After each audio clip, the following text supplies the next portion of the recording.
We got to shut down. This business, and this where we part company.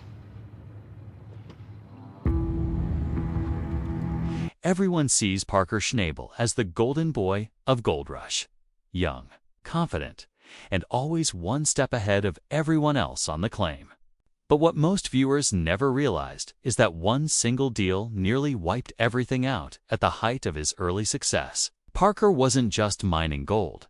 He was carrying expectations far heavier than any piece of equipment on site. The show was growing fast, ratings were climbing, and every season had to top the last. Walking away from a risky decision wasn't just about pride anymore. It meant disappointing fans, crews, producers, and investors all at once. Behind the scenes, the pressure was relentless. Every episode locked him into a reputation he had to protect. And that pressure quietly pushed him toward a deal that looked perfect. But WASN single quotes. The land came with big promises. High-yield ground. Easy access. Minimal risk. At least, that's how it was presented. On paper, the numbers made sense. Too much sense. What the cameras didn't show was how rushed the decision really was. There wasn't time for slow planning or second-guessing. Opportunities like this don't wait, especially in mining. And Parker knew that hesitation could mean losing ground to competitors who were just as hungry at first.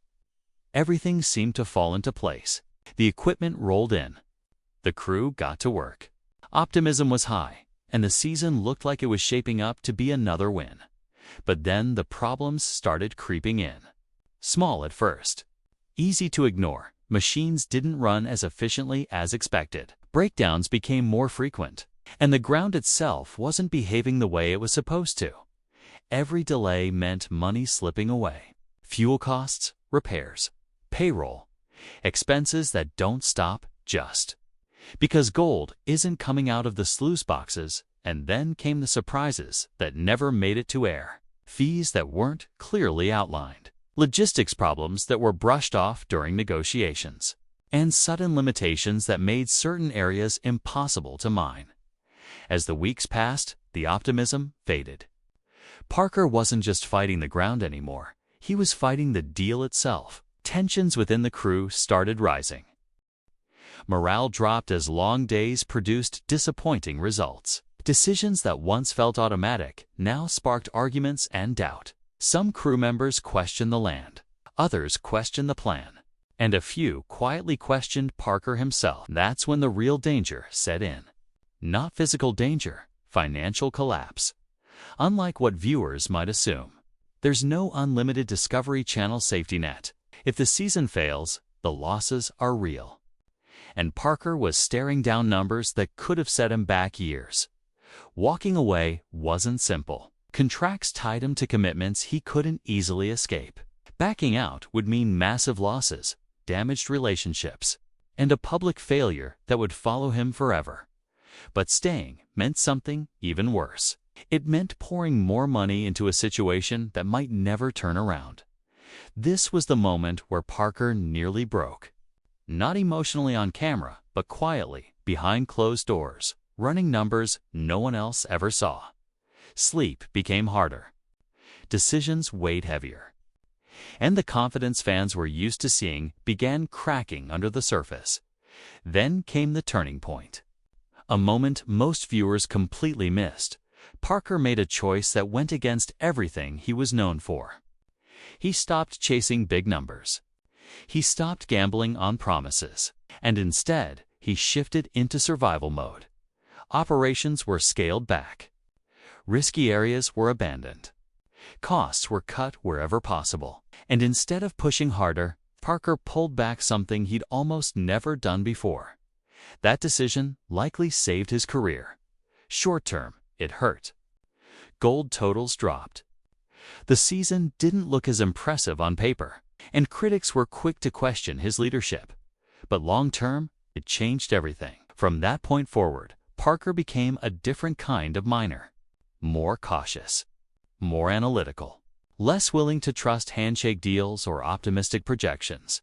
If you've watched recent seasons closely, you can see the difference.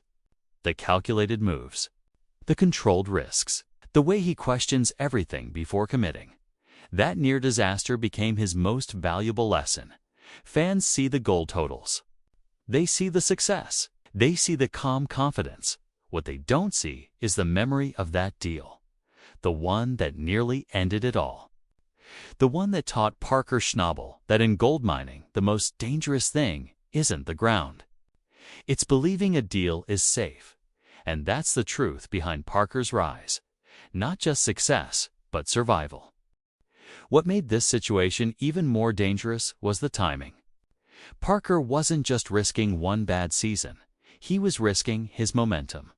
At that stage of his career, a single public failure could have changed how networks, partners, and landowners viewed him forever. Behind the scenes, negotiations became tense. Every conversation carried unspoken pressure. People who had once been flexible suddenly became strict, and promises made early on were quietly reinterpreted. When things stopped going smoothly, this is where many miners lose everything. They double down out of pride. They chase losses hoping the ground will eventually pay back. And they convince themselves that one more push will fix it. Parker came dangerously close to doing the same. There were moments where the numbers almost didn't matter anymore, where emotion started to creep into decisions, and where walking away felt like admitting defeat instead of avoiding disaster. But something stopped him. It wasn't advice from producers. It wasn't pressure from fans. And it wasn't even the crew. It was experience catching up faster than success. Parker realized that surviving one bad deal was more important than winning one good season. That protecting his operation mattered more than proving himself yet again, so he made choices that never look exciting on television. He slowed things down. He questioned everything, and he accepted results that were good enough. Instead of chasing perfection, those decisions quietly rebuilt stability. Months later, when the dust settled, the damage was still there, but it was controlled. Losses had limits, lessons had been learned, and the future was still intact.